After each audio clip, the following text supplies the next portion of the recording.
নমস্কাৰ ছাৰ বাইদেউসকল, স্বাগতম জনাইছোঁ আপোনালোকক মোৰ ইউটিউব চেনেল অৰূপছ ব্লগলৈ। এই মুহূৰ্তত আপোনালোকৰ কাৰণে লৈ আহিছোঁ এটা অত্যন্ত গুৰুত্বপূৰ্ণ খবৰ। ৰাজ্যৰ শিক্ষক সমাজৰ কাৰণে এই মুহূৰ্তত আছে এটা অতি গুৰুত্বপূৰ্ণ খবৰ, আৰু এই গুৰুত্বপূৰ্ণ খবৰটো হৈছে পুনৰ মুকলি কৰা হৈছে স্পেচিয়েল ৰিক্ৰুইটমেণ্ট ড্ৰাইভ অৰ্থাৎ SRDৰ এডভাৰটাইজমেণ্ট। আপোনালোকক পুনৰবাৰ জনাইছোঁ, SRD অৰ্থাৎ স্পেচিয়েল ৰিক্ৰুইটমেণ্ট ড্ৰাইভৰ এডভাৰটাইজমেণ্ট পুনৰ মুকলি কৰা হৈছে। যোৱা 23 অক্টোবৰ 2025 তাৰিখে অনুষ্ঠিত হোৱা অসম কেবিনেটত SSৰ অধীনৰ 12,000 ঠিকাভিত্তিক শিক্ষকক নিয়মীয়াকৰণৰ বাবে আবেদনৰ অনুমতি প্ৰদান কৰা হ'ব বুলি সিদ্ধান্ত গ্ৰহণ কৰা হৈছিল। আৰু তাৰ পিছতে যোৱাকালি 28 অক্টোবৰ 2025 তাৰিখে ডিৰেক্টৰ অফ এলিমেণ্টাৰী এডুকেশ্যনৰ ফালৰ পৰা পুনৰ মুকলি কৰি দিয়া হৈছে স্পেচিয়েল ৰিক্ৰুইটমেণ্ট ড্ৰাইভৰ বিজ্ঞাপন। এই বিজ্ঞাপনত এইবাৰ 10,673 গৰাকী শিক্ষকক নিয়মীয়াকৰণ কৰা হ'ব বুলি উল্লেখ কৰা হৈছে।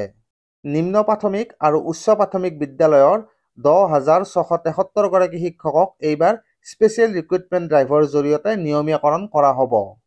নিশ্চিত ৰূপত এই বিজ্ঞাপন প্ৰকাশ হোৱাৰ পিছতে একাংশ শিক্ষকৰ মনত প্ৰশ্ন হ'ব পাৰে যে এইবাৰ স্পেচিয়েল ৰিক্ৰুইটমেণ্ট ড্ৰাইভৰ বাবে চৰকাৰে কি কি কণ্ডিশ্যন ধৰি দিছে। তো ইয়াতে স্ক্ৰীনত মই আপোনালোকক এই বিজ্ঞাপনৰ কণ্ডিশ্যনসমূহ দেখুৱাই দিছোঁ। প্ৰথমতে এই বিজ্ঞাপন অনুযায়ী যিসকল শিক্ষক প্ৰাৰ্থীয়ে স্পেচিয়েল ৰিক্ৰুইটমেণ্ট ড্ৰাইভৰ বাবে এপ্লাই কৰিব বিচাৰে তেওঁলোকে 2025 চনৰ 30 ছেপ্টেম্বৰলৈকে SSৰ অধীনত কণ্টেক্সুৱেল অথবা ষ্টেট পুল টিচাৰ হিচাপে কৰ্মৰত হ'ব লাগিব।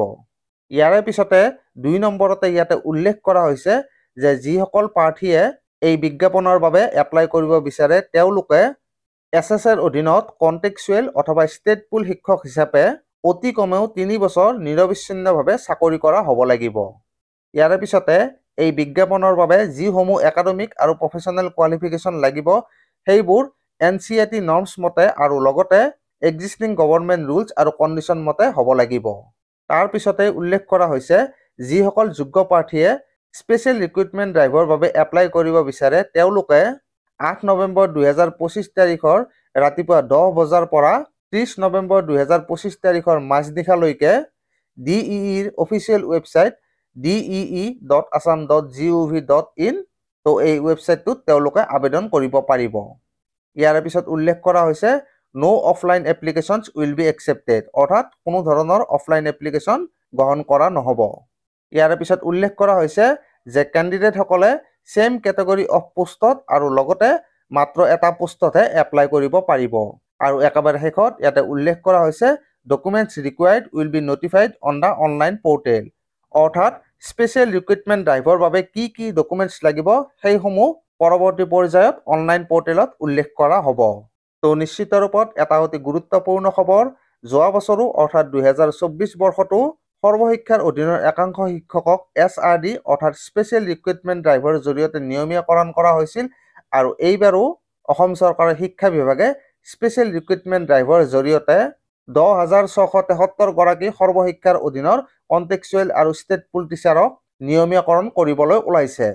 তো ছাৰ বাইদেউসকল, নিশ্চয়কৈ একাংশ শিক্ষকৰ কাৰণে এটা অত্যন্ত গুৰুত্বপূৰ্ণ তথা ভাল খবৰ, আৰু আজিৰ এই ভিডিঅ'টিৰ জৰিয়তে মই আপোনালোকৰ মাজলৈ এই গুৰুত্বপূৰ্ণ তথা ভাল খবৰটোৱে লৈ আহিলোঁ।